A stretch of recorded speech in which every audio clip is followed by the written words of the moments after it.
Assalamualaikum warahmatullahi wabarakatuh. Waalaikumsalam.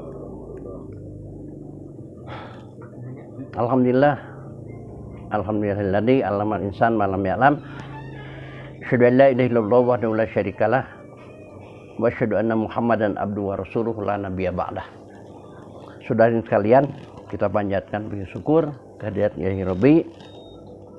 Malam ini kita kembali membahas kajian tentang penciptaan manusia dalam rahim untuk menyambung kajian yang pertama minggu yang lalu. Saudara sekalian, di dalam Al-Quran, penciptaan manusia dalam rahim itu min nafsi wahidah wa khalaqu minha zaujaha. Khalaqakum min nafsi wahidah summa ja'ala minha zaujaha. Itu di surat Az-Zumar. Nah, kalau di dalam surat An-Nisa, khalaqakum min nafsi wahidah wa khalaqu minha zaujaha. Umumnya di dalam tafsir khalaqakum min nafsi wahidah itu min nafsi wahidah dipahami daripada ciptakan daripada Adam. Asal mulanya manusia Adam. Zaujaha dipahamkan sebagai Hawa. Padahal ini berbicara manusia, penciptaan manusia dalam rahim, bukan manusia pertama. Setelah berkembangnya ilmu pengetahuan, baik ilmu biologi, ilmu kesehatan, anatomi tubuh manusia, maka min nafsi wahidah itu dipahami sebagai spermatozoa. Wa khalaqu minha zaujaha itu adalah ovum. Nah, jadi spermatozoa itu sudah hidup. Napas itu kan nyawa. Nah, sudah hidup. Ovum juga hidup. Jadi tatkala spermatozoa membuahi sel telur, dua-duanya sudah pada hidup, maka berkembang menjadi janin. Nah, akhirnya menjadi manusia. Dalam ayat lain diterangkan, surat Al-Hajj, ya ayuhan nas in kuntum fi raibim minal ba'tsi fa inna khalaqnakum min turab. Kalian itu diciptakan dari tanah. Bahkan diterangkan dalam ayat lain, Nabi Musa juga seperti Adam dari tanah. Nah, untuk membuktikan min nafsi wahidah itu, ya, spermatozoa itu asalnya dari tanah, kan disebutkan pada ayat lain dari saripati tanah. Nah, jadi sperma itu dalamnya spermatozoa. Kita buktikan bahwa min nafsi wahidah itu ternyata setelah diteliti, ya, dengan ilmu pengetahuan, diteliti dengan teknologi sekarang, ternyata di dalam min nafsi wahidah itu, dalam spermatozoa itu, unsur-unsur tanah ada semua.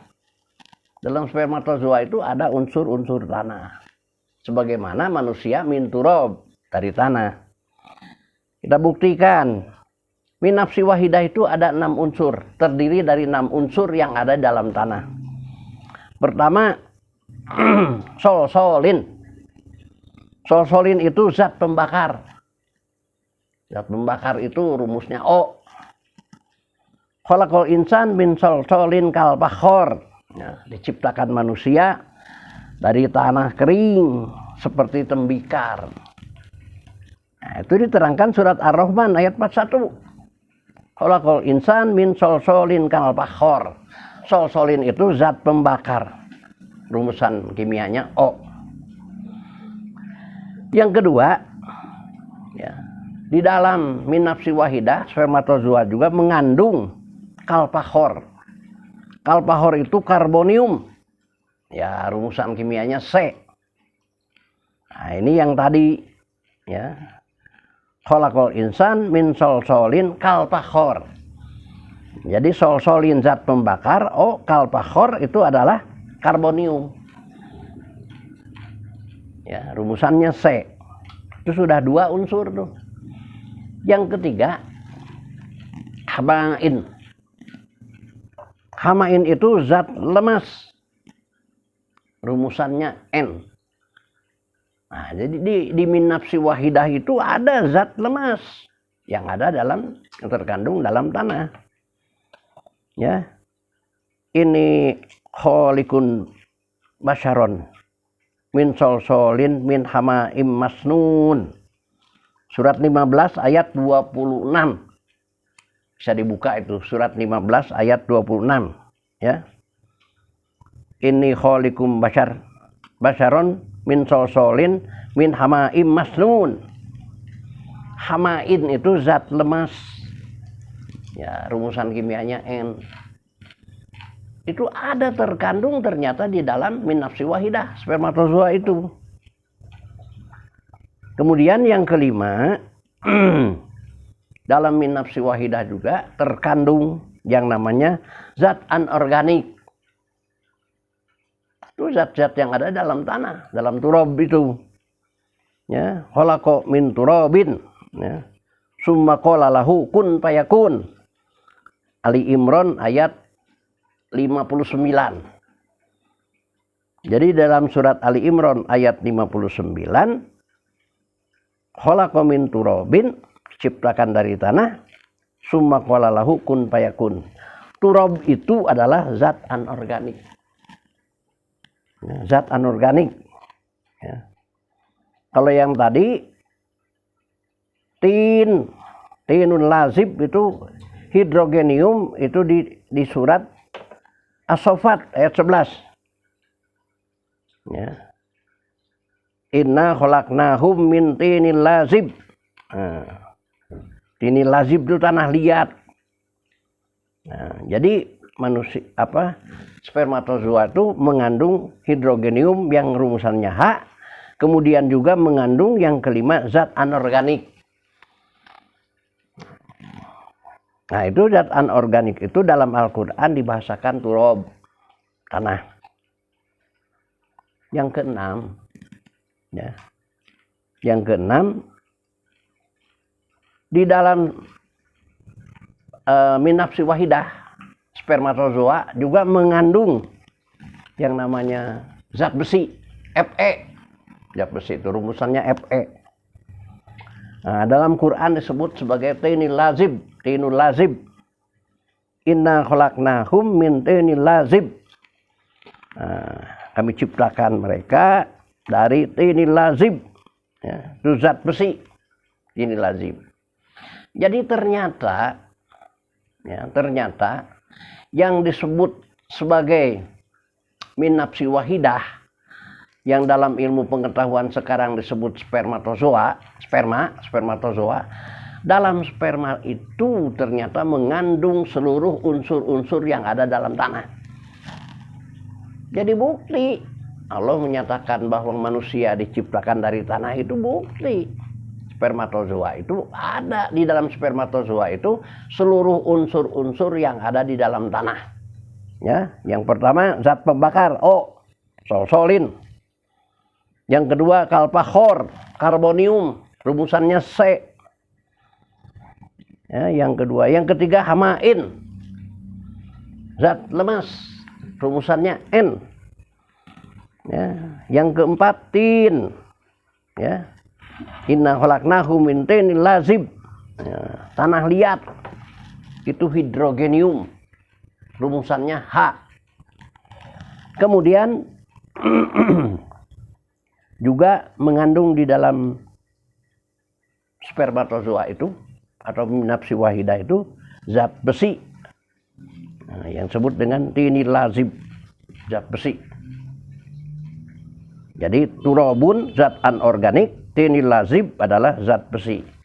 6 unsur yang ada di dalam tanah yang diciptakan manusia itu disebut dari tanah, min turab. Ternyata di dalam spermatozoa itu ada kandungan 6 unsur yang ada dalam tanah itu. Jadi betapa hebatnya Allah, ya, membuat proses menciptakan proses manusia dari tanah sampai jadi min nafsi wahidah. Sampai pasangannya yang namanya sel telur ovum.